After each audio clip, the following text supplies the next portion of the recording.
Nobel শান্তি পুরস্কার বিজয়ী মোহাম্মদ ইউনুসকে অন্তর্বর্তীকালীন সরকারের প্রধান উপদেষ্টা হিসেবে মনোনীত করা হয়েছে। আপনি কি জানেন তার মেয়ে মনিকা ইউনুস কি করে, কোথায় থাকে সে? চলুন আজ জানি তার সম্পর্কে। মনিকা ইউনুস একজন বাংলাদেশি বংশোদ্ভূত মার্কিন সোপ্রানো সঙ্গীত শিল্পী, যিনি বিখ্যাত অপেরা দল নিউ ইয়র্ক মেট্রোপলিটন অপেরা সহ বিভিন্ন অপেরা এবং সঙ্গীত দলের সাথে সঙ্গীত পরিবেশন করে থাকেন। যুক্তরাষ্ট্রের দৈনিক পত্রিকা the new York Times, Charleston city paper এবং পাম বিচ ডেইলি নিউজ তার কণ্ঠের ভূয়সী প্রশংসা করেছে। মনিকা ইউনুসের জন্ম ১৯৭৯ সালে বাংলাদেশের চট্টগ্রামে।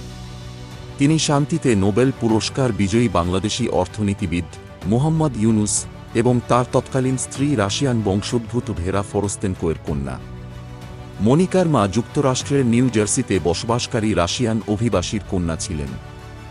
১৯৬৭ সালে ভ্যান্ডারবিল্ট বিশ্ববিদ্যালয়ে অধ্যয়ন করার সময় মোহাম্মদ ইউনুসের সাথে তার পরিচয় হয় এবং ১৯৭০ সালে তারা বিবাহ করে। মনিকার জন্মের কিছুদিনের মধ্যেই তার পিতামাতার বিচ্ছেদ ঘটে এবং মনিকার মা মনিকাকে নিয়ে আমেরিকায় তার নিজের বাবা মায়ের সাথে বসবাস করার জন্য ফিরে যান। এরপর তার বাবার সাথে তার যোগাযোগ অনেকটাই কমে যায়।